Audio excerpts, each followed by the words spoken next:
जुलाई month के current affairs देखते हैं भाई, इंपॉर्टेंट करंट अफेयर्स कौन कौन से हैं।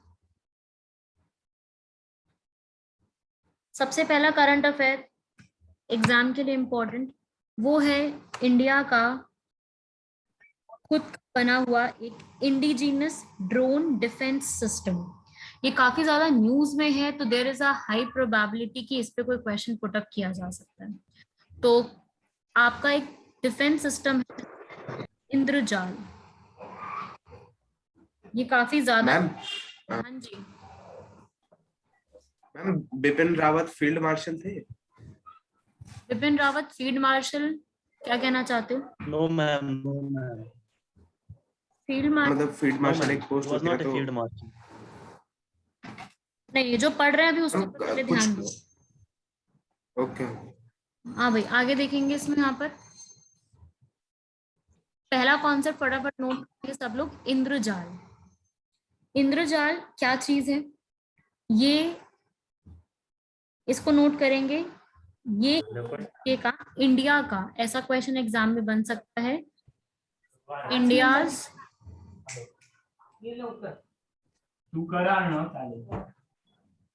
India's first type of indigenous drone defence system. लिखेंगे इसके बारे में, इंडियाज फर्स्ट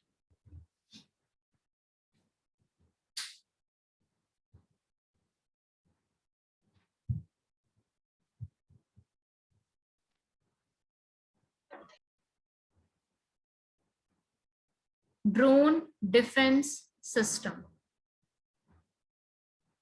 इसका नाम है इंद्रजाल। एग्जाम में सीधा सीधा क्वेश्चन पूछा जा सकता है कि ये जो ड्रोन डिफेंस सिस्टम है, ये पहली चीज इंडिया का फर्स्ट इस तरीके का सिस्टम कौन सा है। दूसरा क्वेश्चन पूछेंगे कि भाई ये किसने डेवलप किया है। तो ये सिस्टम जो है वो Hyderabad based research and development firm है, उन्होंने डेवलप किया है। कहाँ पर है वो? हैदराबाद के अंदर। नोट करेंगे, this is located in Hyderabad.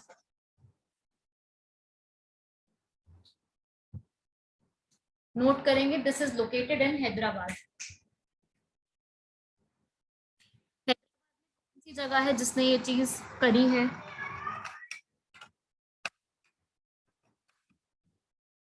नाम लिखेंगे उसका,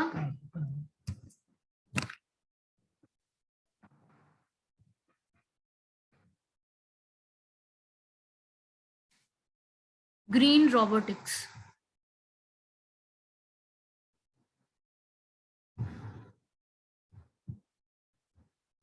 उनके द्वारा ये ग्रीन रोबोटिक्स क्या है? क्या कह रहे हो? ग्रीन रोबोटिक्स क्या है? ये एक रिसर्च एंड डेवलपमेंट फर्म है, कंपनी है जिसने इसको डेवलप किया है। एक ये रिसर्च एंड डेवलपमेंट फर्म जो R&D सेक्टर में डेवलपमेंट करती है, उसने इसको डेवलप किया है Indrajaal. So this is important, exam के लिए हाई चांसेस है कि इसके ऊपर क्वेश्चन पूछा जा सकता है। आगे देखते हैं भाई, इसके अंदर फर्स्ट कॉन्सेप्ट आपका इंद्रजाल का। Second concept, next important topic, Indian Ocean naval symposium.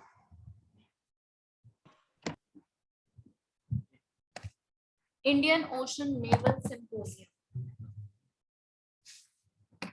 इसका जो एक एडिशन है इस बार का 7th एडिशन, ये जो है इंडियन ओशन नेवल सिंपोजियम अभी हेल्ड किया गया है।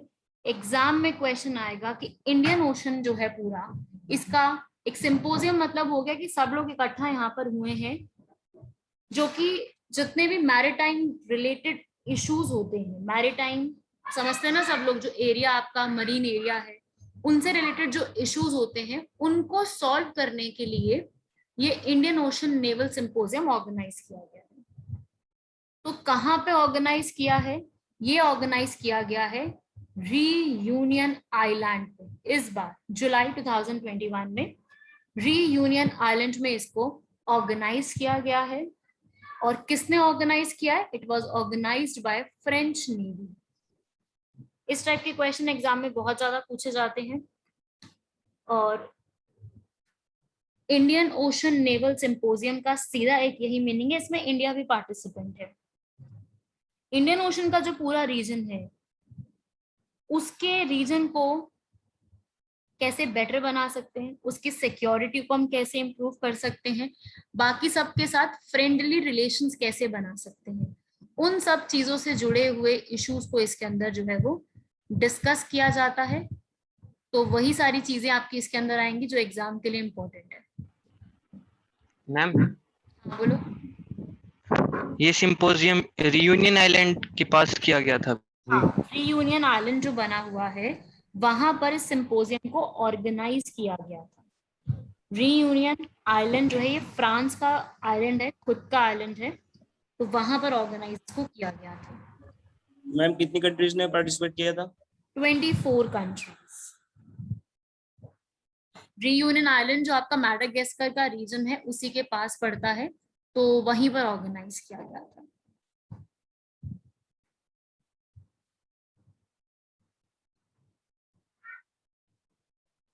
मैम इसमें फ्रेंच ने भी अलग से भी मेंशन किया है। फ्रेंच ने वो भी ऑर्गेनाइज organize- कर फ्रेंच ने अच्छा। ऑर्गेनाइज किया है, होस्ट किया है। Host countries France, that's why इसको अलग से लिखा है, राइट। इसके वही आपको समझ में तो आ गया इसका कि मेन इसका जो मोटिव है वो यही है।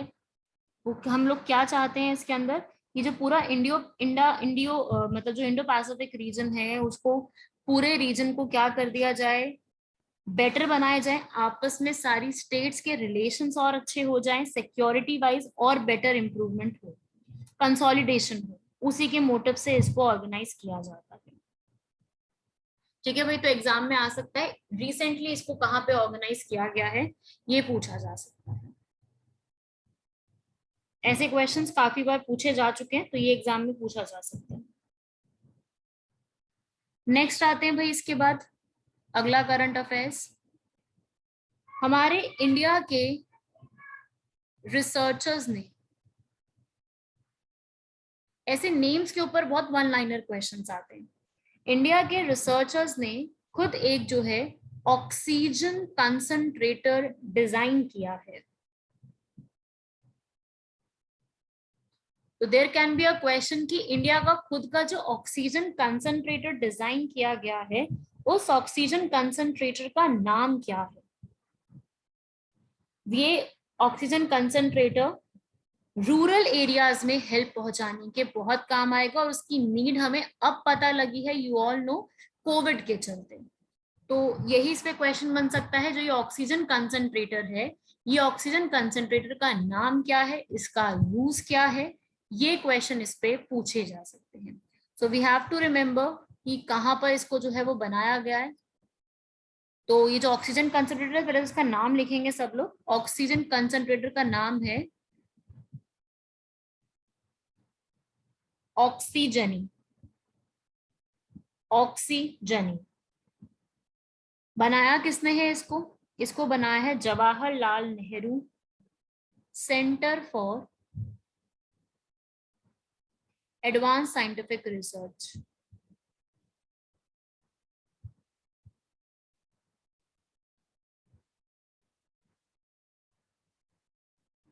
उन्होंने इसको डेवलप किया है,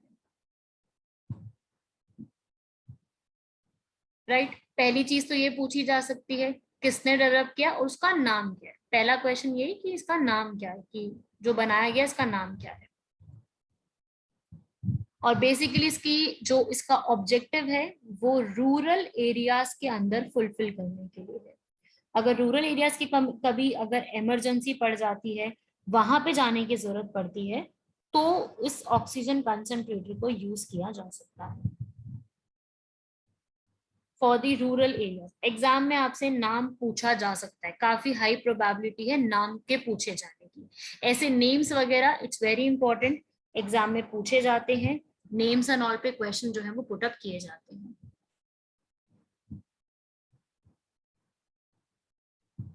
मूविंग ऑन नेक्स्ट, इस पे सिर्फ यही पढ़ना बिकॉज नेम्स वगैरह पे ही क्वेश्चन आते हैं इसमें डायरेक्टली।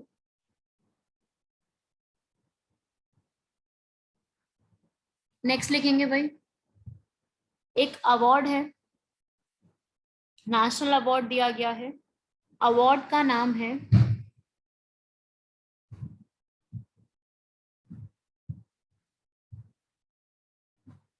कुवेम्पू अवार्ड। ये अवार्ड रिसेंटली किसको दिया गया? पहली चीज तो ये अवार्ड दिया किस लिए जाता है? ये अवार्ड दिया जाता है, एनुअली दिया जाता है for a person, to a person जिसने अच्छे खासे लेवल पर एक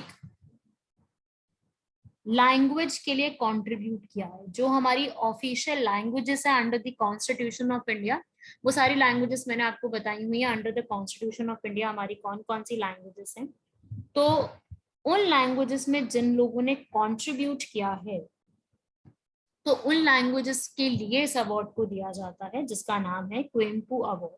तो इस बार का रिसेंटली कुवेम्पू अवार्ड दिया किसको गया है? The award is being given to the person named, एक उड़ीसा के पोएट हैं,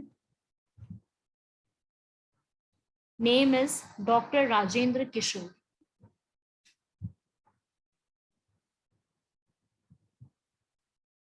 वन लाइनर क्वेश्चन पूछा जा सकता है। पहली चीज तो ये किस कैटेगरी में दिया जाता है ये पूछ सकते हैं। दूसरा क्वेश्चन इस बार किसको दिया गया है ये पूछा जा सकता है। This kind of question comes up in exam directly. किसको दिया गया है, क्या नाम है उनका?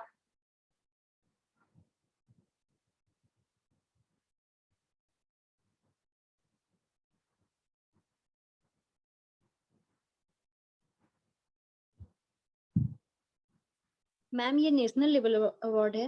हाँ जी, ये नेशनल लेवल अवार्ड है। Okay ma'am.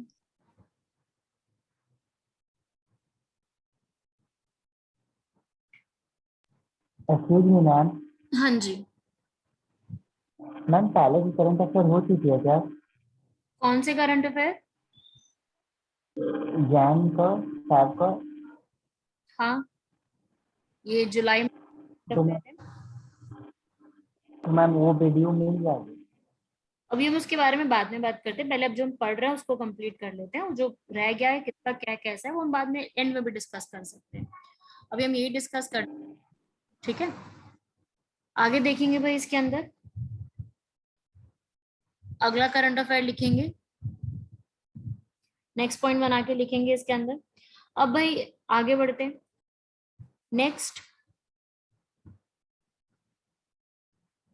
नेक्स्ट हेडिंग बनाएंगे। भारत के अंदर जो है, आप लोगों ने सबका नाम सुना हुआ है स्वामी विवेकानंद। इनकी डेथ एनिवर्सरी थी, तो मे बी इनके ऊपर कोई क्वेश्चन पूछ लिया जाए।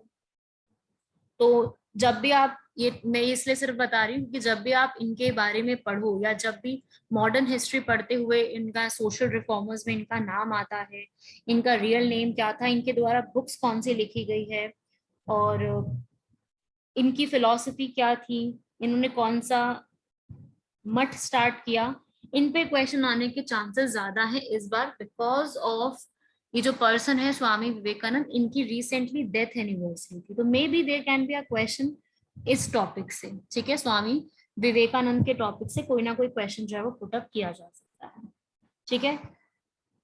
तो इसको जब भी हम मैम डेट क्या? पढ़ेंगे तो इसको हम कंप्लीट करेंगे। क्या कह रहे हो? मैम डेट क्या थी?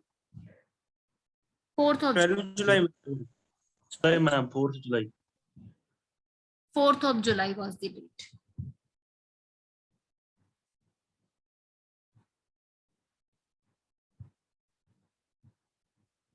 नेक्स्ट लिखेंगे इसको हम जब भी, क्योंकि टॉपिक बहुत बड़ा है, इनके बारे में बहुत डिटेल में चीजें हैं, तो हम इनको मॉडर्न हिस्ट्री जब हम कवर अप कर रहे होंगे तो इसको ही हम प्रॉपरली उसमें लिख लेंगे, कवर अप कर लेंगे। और जिन बैचेस में हो चुके हैं cover up, they all no.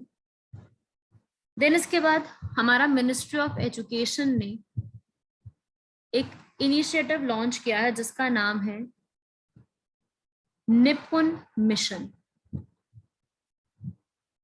निपुण mission.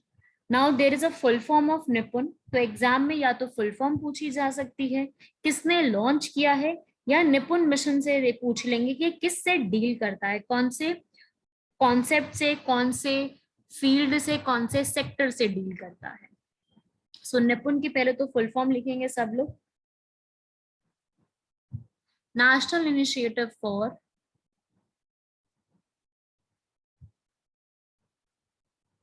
proficiency in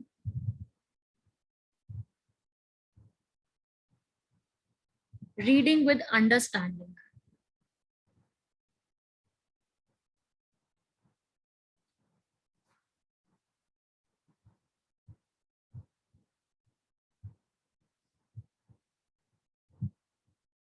And numeracy.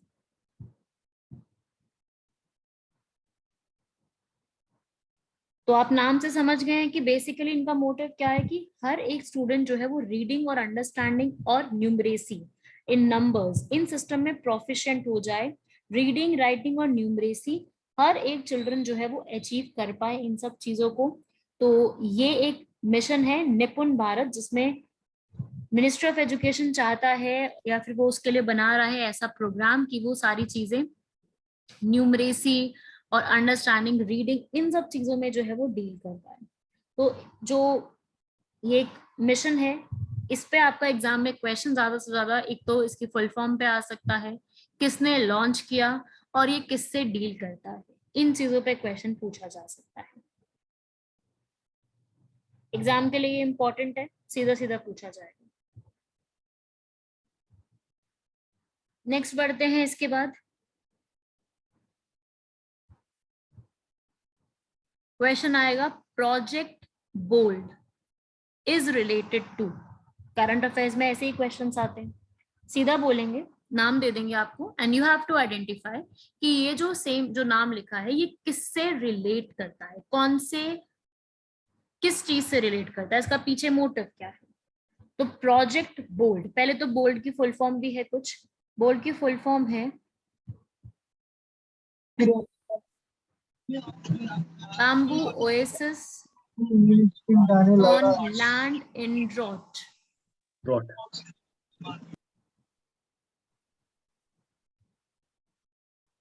Bamboo Oasis on land in drought. ये जो है लॉन्च किया गया था on the occasion of 75th independence day, आजादी का अमृत महोत्सव, उसके ऊपर किया गया था, जिसमें क्या किया गया,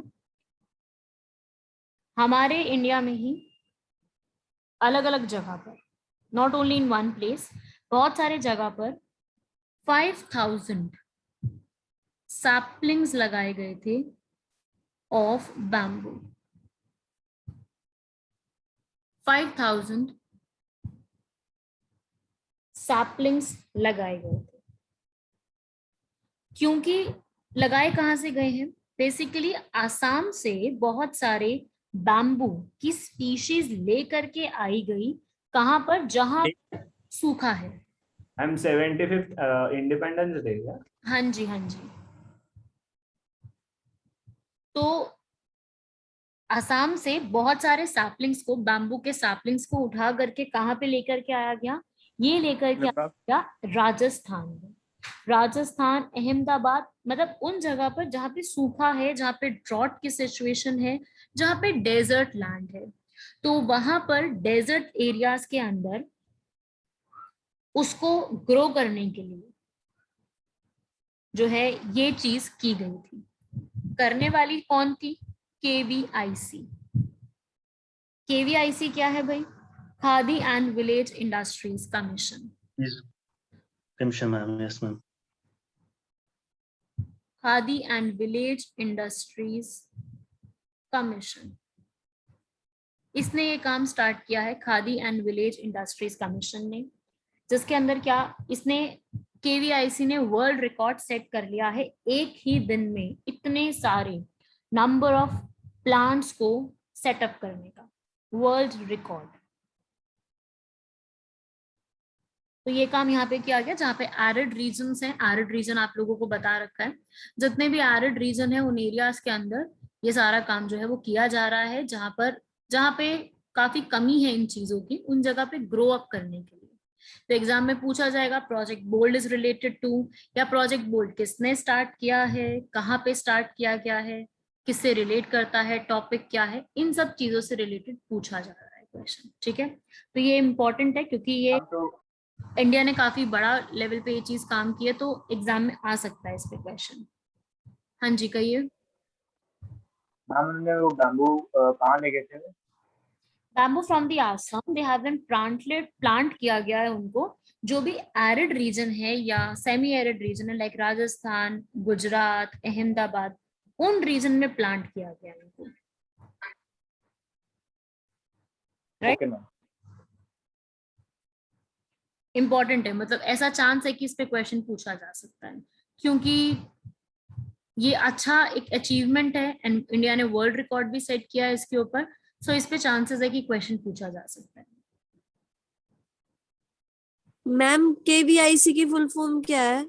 लिखिए ना यहाँ पे साइड में, khadi and village industries commission. Thank khadi you ma'am. And village industries commission.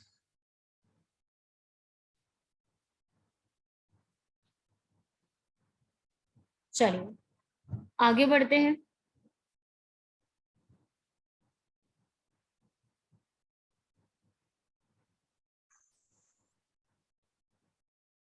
Next, ये वाला करंट अफेयर है, मैंने कई बैचेस में क्लास में पढ़ाते वक्त बताया है, पर कई बैचेस में नहीं भी हुआ।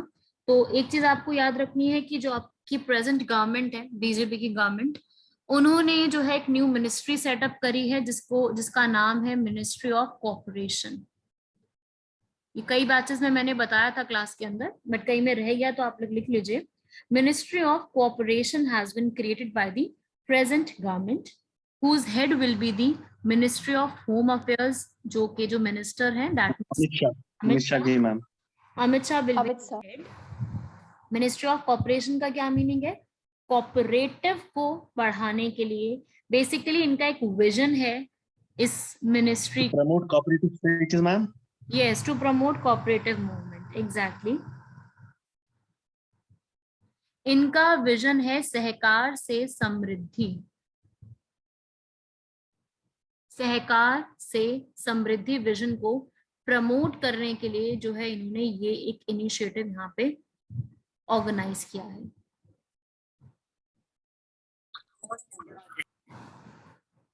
This is important. कौन है मिनिस्ट्री ऑफ कॉपरेशन, विजन क्या है, कोऑपरेटिव को बढ़ावा देने के लिए सब जगह पर इसको एक ऑर्गेनाइज किया। तो एग्जाम में आ सकता है मिनिस्ट्री ऑफ कॉपरेशन, नई मिनिस्ट्री का नाम क्या है?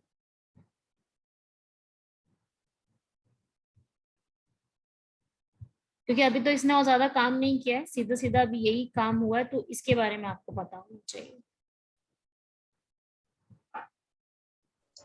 मैम कोऑपरेटिव मतलब? कोऑपरेटिव एक सोसाइटीज होती हैं, कोऑपरेटिव सोसाइटीज भारत में बनाई गई हैं, लोगों के सपोर्ट से मिला जुला करके सोसाइटीज बनाई जाती हैं, उन्हीं को प्रमोट करने के लिए एक सेपरेट सोसाइटी बनाई गई है। Cooperative societies in rural area में भी दर्जा दिया गया है, रूरल एरियाज में बनाई जाती हैं, तो वो एक सोसाइटीज बनाई जाती हैं। आगे बढ़ते हैं। Okay ma'am. आगे बढ़ते हैं। नेक्स्ट आता है भाई, एक कंट्री ने व्हाइट फ्लैग कैंपेन चलाया है। व्हाइट फ्लैग कैंपेन, ये कौन सी कंट्री द्वारा स्टार्ट किया है? White flag campaign, white flag campaign has been launched by which country? So Malaysia. Exactly, answer is Malaysia. High chance कि इस क्वेश्चन को ऐसे पूछ लिया जाए कि व्हाइट फ्लैग कैंपेन किसके द्वारा चलाया गया है। So white flag campaign has been done by Malaysia. क्यों किया गया है? व्हाइट फ्लैग मतलब उन्होंने व्हाइट फ्लैग दिखा करके, झंडे दिखा करके मूवमेंट निकाली है। उन्होंने इसलिए मूवमेंट निकाली है क्योंकि जिन फैमिलीज का लॉकडाउन की वजह से, कोविड की वजह से जो फाइनेंशियल क्राइसिस से गुजर रही हैं फैमिलीज, उन फैमिलीज के जो लो इनकम फैमिलीज हैं, मिडिल इनकम फैमिलीज हैं, उन लोगों ने यहाँ पर व्हाइट फ्लैग कैंपेन को ऑर्गेनाइज करा, जिनके पास नहीं है अपनी फैमिली को रन करने के लिए। तो यहाँ पर ये जो है एक व्हाइट फ्लैग कैंपेन है, तो एग्जाम में आ सकता है which country has started this white flag campaign recently? तो Malaysia is the right answer. Malaysia ने अपने लोग जो वहां पर परेशान हैं अपने फाइनेंशियल क्राइसिस की वजह से, उसके लिए। साथ ही साथ कुछ टाइम पहले, व्हाइट फ्लैग से पहले उन्होंने ब्लैक फ्लैग मूवमेंट भी निकाली थी, जब उन्होंने ब्लैक झंडे निकाले थे। तो वो लोग चाहते थे कि जो उनके वहां के प्राइम मिनिस्टर हैं, यासीन, प्राइम मिनिस्टर यासीन, उनका रेजिग्नेशन चाहते थे ये लोग। तब उन्होंने ब्लैक फ्लैग मूवमेंट भी यहाँ पर चलाई थी। ये उससे पहले की बात है। ये रिसेंटली तो भाई व्हाइट फ्लैग चली है, उससे पहले ब्लैक फ्लैग भी चली थी।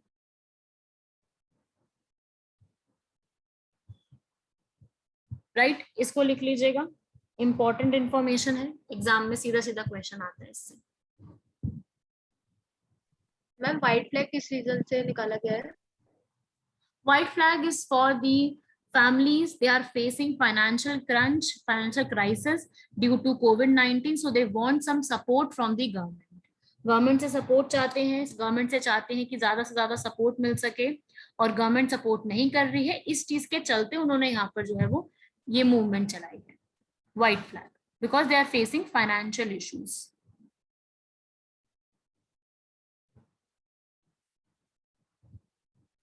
मैम ये ब्लैक फ्लैग ये पीएम को हटाने के लिए चलाया हाँ था। हाँ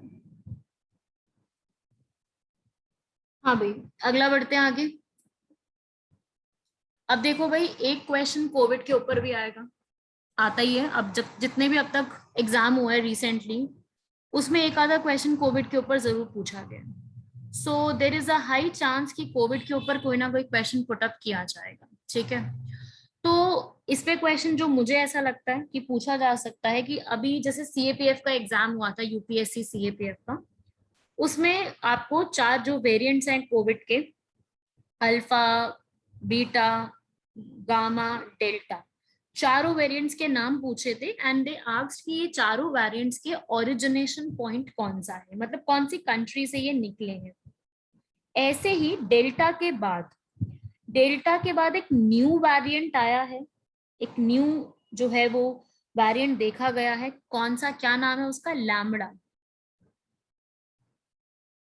लैम्बडा वेरिएंट।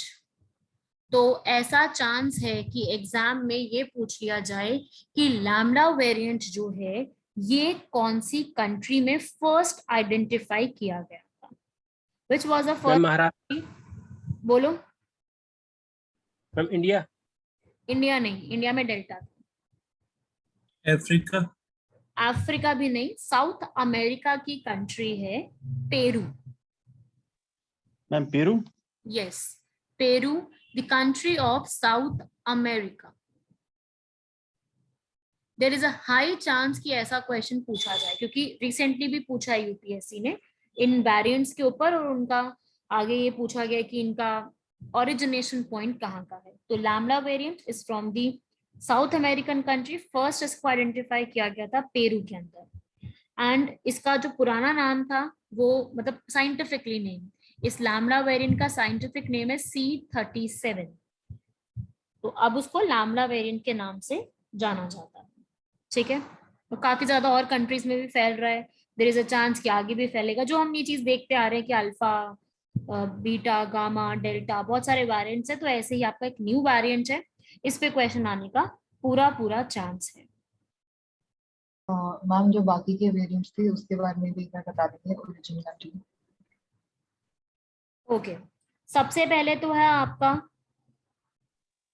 मैम इंडिया में डेल्टा। हाँ पहले अल्फा से स्टार्ट करते हैं। सबसे पहले तो बताओ मुझे कि अल्फा वेरिएंट जो है ये कहाँ से निकला है, कौन सी कंट्री से आया है, फर्स्ट आइडेंटिफाइड केस। चाइना। नहीं, अल्फा वेरिएंट पूछ रही हूँ, वो तो corona virus. UK. UK. UK origin country है। फिर आते हैं बीटा। बीटा कहाँ पे, first detected in South Africa. Then gamma first detected in Brazil. Brazil. Yes, and delta, India ma'am. India. Ma'am. India. Right, ये आपको ऐसे याद रखना है, सारे वेरिएंट्स के नाम याद रखने हैं, एंड ऑल्सो इसके अंदर जितना भी वेरिएंट्स के साथ साथ ये लैम्बडा है इसको भी याद रखना है, ठीक है। तो एग्जाम में चांसेस हैं आएगा। इसके ऊपर तो आ ही चुका है, इन चारों पे मैच द फॉलोइंग था, सीधा सीधा क्वेश्चन था, मैच द फॉलोइंग कर दो इनको। अच्छा क्वेश्चन पूछा था यूपीएससी ने, नोट कर लेना ये सारे नाम।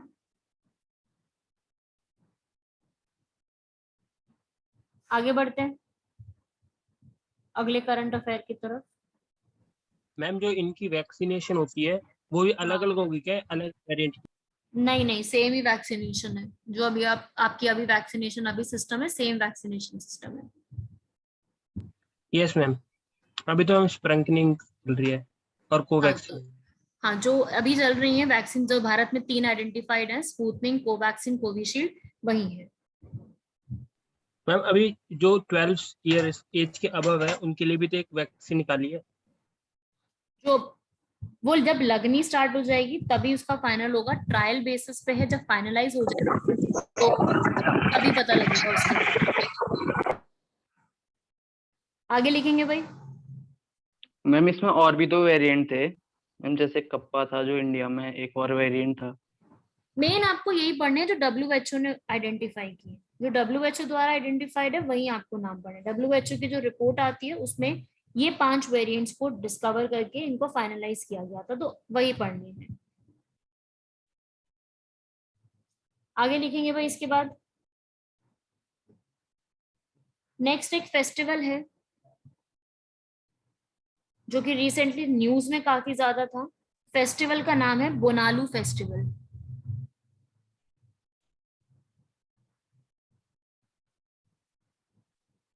बोनालू फेस्टिवल, बोनालू फेस्टिवल ये कहाँ पे सेलिब्रेट किया जाता है? ये रिसेंटली था। हाँ बोलो, कहाँ पे? Ma'am Telangana, Andhra Pradesh. Telangana. Ma'am Telangana, sorry Telangana. Exactly, Telangana. Bonalu festival Telangana में सेलिब्रेट किया जाता है और ये तेलंगाना का स्टेट फेस्टिवल है, ठीक है?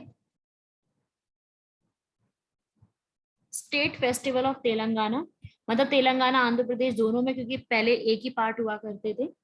तो ये वाला जो है यहाँ पर फेस्टिवल होता है जिसमें सब लोग वहां पे जो उनकी शादीशुदा लड़कियां होती हैं वो अपने घर में अपने मायके को विजिट करती हैं, स्पेशल खाना बनाया जाता है, तो उस टाइप का फेस्टिवल होता है। और ये इसके पीछे जो है वो एक रिचुअल ऐसा कहा जाता है कि जो गॉडेस थी, जिन गॉडेस को वहां के लोग मानते हैं, वो अपने घर आई थी, तो ऐसे सारी बेटियों को अपने घर बुलाया जाता है, ठीक है? तो ये एक फेस्टिवल है बोनालू फेस्टिवल, तो एग्जाम में पूछा जा सकता है। और इस फेस्टिवल के ऊपर जो है वो रोक लगा दी गई थी, चैलेंज बन गया था, तो इस फेस्टिवल पे रोक लगा दी गई थी वहां पर कोविड-19 प्रोटोकॉल्स के चलते, क्योंकि आपको पता है साउथ से केसेस अभी भी ज्यादा आ रहे हैं।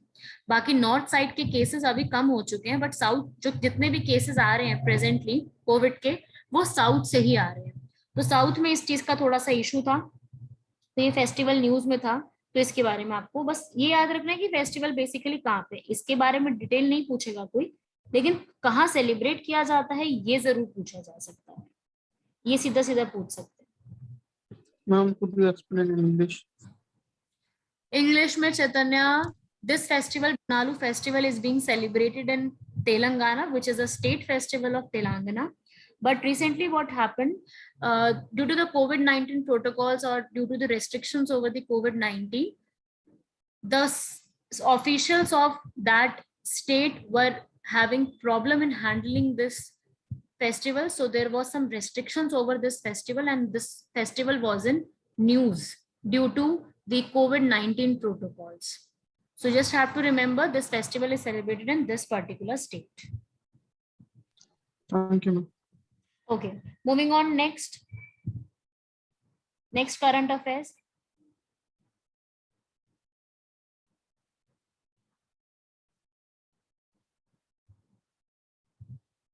जगन्नाथ टेम्पल कहाँ पे है? पुरी, उड़ीसा। पुरी उड़ीसा।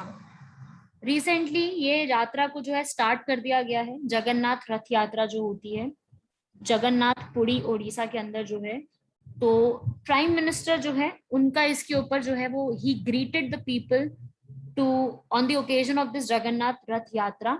सो वैसे आप लोगों को पता ही है ऑलमोस्ट ये सारी चीजें। एग्जाम में ये पूछा जा सकता है कि ये जगन्नाथ टेम्पल किसने बिल्डअप करवाया। ठीक है, जगन्नाथ टेम्पल ने को बिल्डअप करवाने वाले पर्सन कौन से हैं। तो this can be the question in the exam. तो जगन्नाथ जो टेम्पल है, ये रिसेंटली इसको जो है ऑर्गेनाइज किया गया, रथ यात्रा करवाई गई। ठीक है, इस पे नहीं आएगा क्वेश्चन क्योंकि that's a very simple question, या फिर कहाँ पे होता है ये भी आप लोगों को पता है। बट बेसिकली ये, और इसको बनवाया किसने था, जगन्नाथ टेम्पल जो बना हुआ है, इसको बनवाने वाले पर्सन कौन से थे, इसको बनवाने वाले पर्सन थे अनंत वर्मन देवा।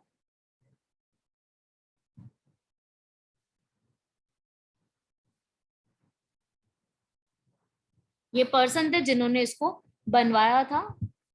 तो इनका नाम में भी एग्जाम में पूछा जा सकता है, तो इसको याद रखिएगा।